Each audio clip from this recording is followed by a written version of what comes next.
जय श्री राम। शंखनाद में आपका स्वागत है। जैसे ही संसद सत्र शुरू होता है, देश से लेकर विदेश तक भारत विरोधी, सरकार विरोधी ताकतें जाग जाती हैं, एक्टिव हो जाती है। एकदम से आपको कई तरह की नई नई आवाजें आनी शुरू हो जाती हैं, विरोध प्रदर्शन शुरू हो जाते हैं, क्योंकि संसद सत्र दिल्ली में होता है, दिल्ली में मीडिया भी होता है, तो कवरेज भी अच्छा मिलता है।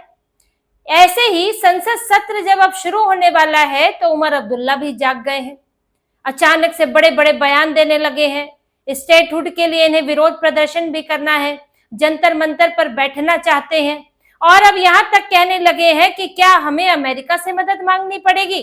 इन्हें अमेरिका की भी याद आ गई है। उमर अब्दुल्ला जम्मू में भाषण दे रहे थे, और जम्मू में अमूमन वो देते नहीं है, क्योंकि जम्मू वालों से इनका जाना ही कम होता है। जम्मू वालों से तो समस्या है, उन्हें वहां पर हिंदू हैं ज्यादातर, लेकिन कभी कभी दिखाना पड़ता है मैं सबका मुख्यमंत्री हूं। तो जम्मू पहुंचे हुए थे और वहां से भाषण दे रहे थे कि हमें पूर्ण राज्य के दर्जे के लिए क्या ट्रंप को बोलना पड़ेगा, क्या अमेरिका को बोलना पड़ेगा, क्या व्हाइट हाउस के सामने हमें विरोध प्रदर्शन करना पड़ेगा, ये हमें बीजेपी बताए कि हमें क्या करना पड़ेगा। आपको एक ही काम करना पड़ेगा, आपको अपनी अलगाववादी, अपनी पाकिस्तान परस्त नीतियों को छोड़ना पड़ेगा, और ये उनसे हो नहीं सकता। इसीलिए घुमा घुमा के एक ही बात करते हैं। अब इन्होंने ये इस तरह के बयान दिए, ये बयान अपने आप में आपत्तिजनक है। आखिर क्यों आपको बार बार विदेशियों की याद आ जाती है, राहुल गांधी की तरह? आप ये भी बोल सकते थे कि हमें बात यहाँ तक हो सकती थी कि भाई हमने आपसे इतनी बात कर ली, हमने यहाँ विरोध कर लिया, हमें और क्या करना पड़ेगा, क्या हमें अपनी जान देनी पड़ेगी, क्या अब हमें भूख हड़ताल करनी पड़ेगी, कुछ भी आप बोल सकते थे। ये आपको अमेरिका कहाँ से याद आ जाता है, आपको यूएन कहाँ से याद आ जाता है जब भी बात भारत की होती है। इनकी आदत यही है कि विदेशियों को घुसाना, मामला भारत का हो, मामला जम्मू कश्मीर का हो तो उसमें अमेरिका घुसाए, उसमें पाकिस्तान भी घुसाए, उसमें यूएन भी घुसाए, ताकि भारत के मामले को अंतर्राष्ट्रीय कर सके और भारत को दबाव में ला सके, सरकार को दबाव में ला सके। इसीलिए इनको भारत से निकल के बाहर के लोग ही याद आते हैं। लेकिन अभी जो मौजूदा सरकार है वो दबाव में आती नहीं है, और यही इनकी सबसे बड़ी समस्या है।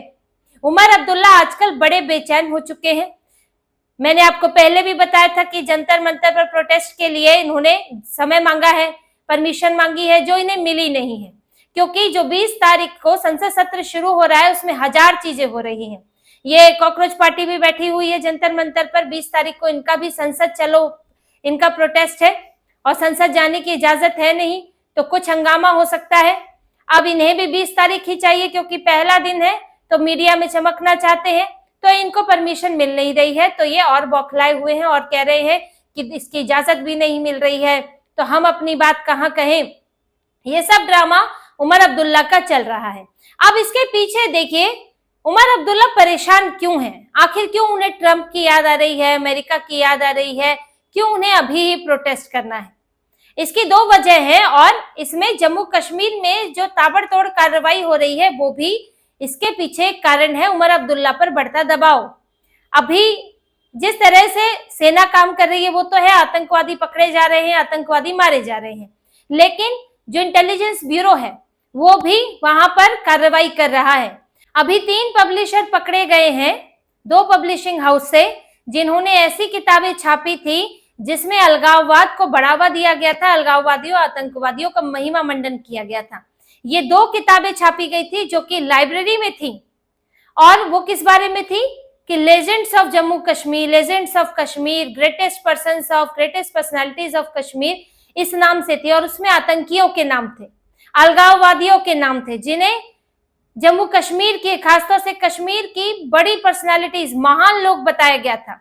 और जब ये नजर में आया प्रशासन के तो इसका विरोध हुआ, राजनीतिक पार्टियों ने भी इसका विरोध किया, और उसके बाद इसकी जांच शुरू हुई कि ये चला कहां से है। और फिर एक्शन हुआ एजुकेशन डिपार्टमेंट में, यहाँ के शिक्षा मंत्रालय में काम करने वाले 8 अधिकारी, उनको सस्पेंड किया गया। एक कॉन्ट्रैक्चुअल पर था, उसको निकाल दिया गया। अब शिक्षा मंत्रालय अब होने को तो वो राज्य सरकार के अधीन है, लेकिन टर्मिनेट करना, अधिकारियों को उनका तबादला करना, ये एलजी के हाथ में आता है। तो जब देखा गया कि मिली भगत है, वरना लाइब्रेरी तक पहुंच कैसे गई किताब, तो उसमें ये अधिकारियों की मिली भगत पाई गई। अब इनके ऊपर कार्रवाई होगी। फिर इस मामले में 3 पब्लिशर पकड़े गए हैं। एक ओबरॉय बुक सर्विस है जम्मू में, और 2 हैं नोएडा के डोमिनेंट पब्लिशर्स से।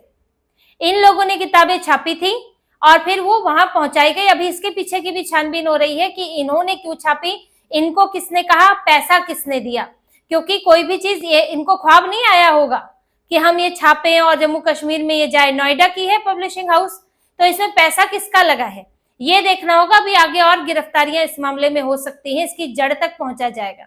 अब उमर अब्दुल्ला पर यही सवाल उठते हैं कि जब ऐसे मामले होते थे शिक्षा मंत्रालय में, किसी और विभाग में ऐसे लोग पाए जाते थे जो आतंकियों की, अलगाववादियों की मदद कर रहे हैं, तो उन्हें बचा लिया जाता था। खुफिया एजेंसियां रिपोर्ट देती थी और सेना भी कार्रवाई करती थी, पुलिस भी कार्रवाई करती थी, इनको रिपोर्ट दी जाती थी। लेकिन ये लोग क्या करते थे कि मामले को दबा देते थे। अंदर कुछ हुआ तो थोड़े दिनों के लिए सस्पेंड किया, फिर वापस ले लिया। अब यही दबाव उमर अब्दुल्ला पर है कि आपको हमने वोट दिया क्यों? भाई महबूबा मुफ्ती को भी नहीं दिया, राशिद इंजीनियर जैसों को नहीं दिया, जमात को नहीं दिया, आपको वोट दिया सबको त्याग कर।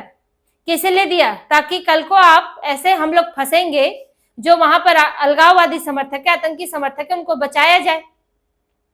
क्योंकि इतनी जल्दी तो खेप खत्म नहीं होती है ना, सालों का भरा हुआ जहर है, तो कुछ डर के मारे कम हो सकता है, लेकिन अंदर खाने तो तड़पते रहते हैं कि वही भारत से अलग होंगे, हमारा कश्मीर अपना अलग जो है, इनको इनके दिमाग में तो वही भावना भरी हुई है। तो उसमें कई लोग जो हैं वो आज भी इसी फिराक में रहते हैं। तो उमर अब्दुल्ला इसी में फंसे हैं कि पूरी पावर नहीं है, पावर नहीं है तो बचाए कैसे। अब उसमें विपक्षी दल है दूसरे, महबूबा मुफ्ती जैसे, कांग्रेस भी है, ये लोग दबाव बनाते हैं कि भाई स्टेटहुड लाओ, स्टेटहुड लाओ, हमारे हाथ में तो कुछ है ही नहीं, तुम क्या कर रहे हो, ये सब सवाल उठता है। तो उमर अब्दुल्ला अब यहाँ इन सब कारणों से इनके लिए परेशानी है। फिर वहां पर अगर विकास की बात करें तो कुछ जो डिपार्टमेंट इनके तहत है उन पर भी सवाल उठे हैं। वहां रोजगार से लेकर दूसरी समस्याओं को लेकर भी उमर अब्दुल्ला को घेरा जाता है। तो इन्होंने ये तरीका निकाला कि अब मैं भी दिखूं कि मैं क्या कर रहा हूं। अब मैं स्टेटहुड के लिए अमित शाह से मिलने जाता हूं तो अमित शाह गिना देते हैं कि किस आधार पर स्टेटहुड दे।